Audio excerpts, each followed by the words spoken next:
Et ce matin, on se rend pas très loin de Dunkerque avec un agriculteur, producteur notamment de pommes de terre. Bonjour Benjamin Janssen. Oui, bonjour à toutes et à tous. Et bienvenue sur Sud Radio. Comment allez-vous ce matin ? Merci. Ça va mieux que la météo, on va dire. Ah oui, la météo, c'est pas terrible, hein ? C'est pas terrible, on alterne entre les averses, entre la neige, donc il manque cruellement de soleil. Ouais, compliqué du coup pour la production de pommes de terre comme climat, comme météo en ce moment, ça aide pas ?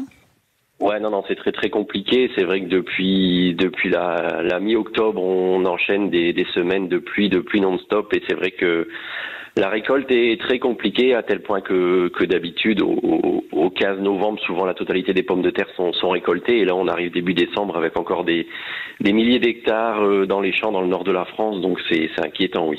Ça veut dire qu'au niveau de la production, ça sera pas forcément mieux que l'an dernier. Alors l'an dernier, c'était l'opposé. Vous souffriez d'un sol assez sec. Là, c'est trop de pluie. En gros, c'est ça ? Oui, c'est ça. C'est un beau résumé. C'est que l'année passée, on a subi les canicules et la sécheresse l'été. Et là, on en arrive à des extrêmes avec des quantités d'eau que personne n'a jamais vues, des quantités d'eau de plusieurs centaines de millimètres qui empêchent une fin de campagne sereine et calme, quoi. Ouais. Ça veut dire avec une production pour vous qui n'a pas réaugmenté depuis l'an dernier ? Concrètement, une production qui est stable. Alors moi personnellement, j'ai réussi à finir entre les averses, mais c'est vrai que si on regarde à une échelle un peu plus nationale et européenne, une production qui sera pas forcément supérieure à l'année passée, oui. Parce qu'on a eu les chiffres récemment de l'inflation concernant le prix de la pomme de terre. Alors, faut le dire, faut d'abord nuancer, relativiser. Ça reste quand même beaucoup moins cher que d'autres produits pour se nourrir, la pomme de terre. Mais c'est vrai qu'on a des prix qui augmentent. Le filet de kilo de pommes de terre a plus de 23% d'inflation en un an. C'est vrai que ça fait une hausse assez importante, Benjamin. Alors oui, c'est vrai que ça c'est des chiffres assez importants qui sont expliqués par ce dont on vient de parler précédemment. Ouais. Maintenant, ce qu'il faut aussi nuancer, c'est que nous, en tant que producteurs, derrière cette hausse, elle est très minime, puisque sur 1 euro de pommes de terre que vous achetez au supermarché, nous avons, on va dire, 22 centimes dans notre poche. Donc c'est vrai que la hausse, pour nous, elle est malheureusement encore très faible, et on a encore peut-être trop d'intermédiaires, trop de grandes distributions qui en prennent un peu au passage, quoi. Parce que vous n'avez pas suffisamment la main sur les prix, quoi, en gros.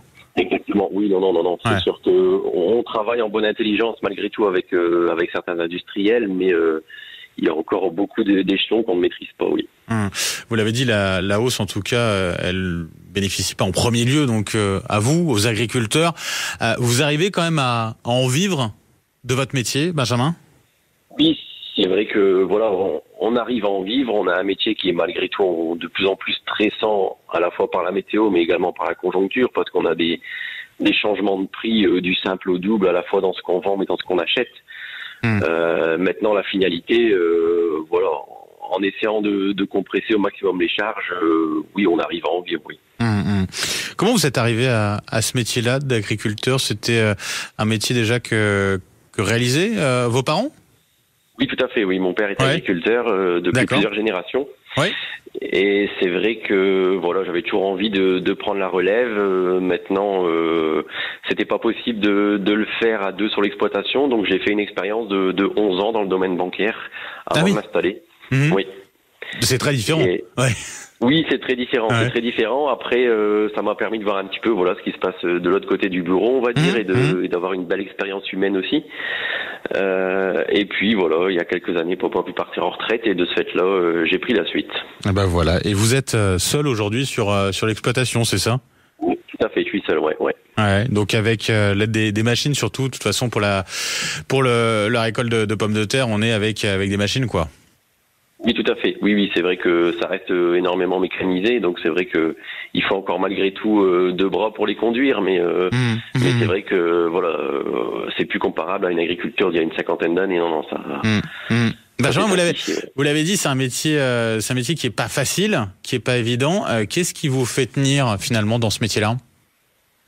Qu'est-ce qui vous plaît ? Fait tenir principalement, c'est la liberté du métier. C'est vrai qu'aujourd'hui, on a la chance de pouvoir vivre un métier où tous les jours changent, tous les jours, toutes les saisons sont différentes. Donc c'est vrai on a cette passion qui est là, et puis voilà, simplement mettre une petite graine et arriver jusqu'à la récolte et récolter le fruit d'un travail de plusieurs mois, c'est une belle récompense. Donc c'est vrai que voilà, sans compter un cadre de travail qui est hyper agréable, que ce soit tôt le matin, tard le soir, on a quand même des avantages, oui, tout à fait. Bah oui, Benjamin Janssen, un grand merci en tout cas d'avoir été avec nous ce matin sur Sud Radio. Je rappelle, agriculteur, donc notamment producteur de pommes de terre, membre de l'UNPT, l'Union nationale des producteurs de pommes de terre. Du côté, vous êtes pas très loin de Dunkerque. Merci à vous, je vous souhaite une très belle journée, Benjamin. Merci, bonne journée. Merci, au plaisir. 5h56 sur Sud Radio. On vient dans un instant avec l'horoscope, la météo du jour, et puis le journal. Ce sera avec Laurie Leclerc à 6h. À tout de suite.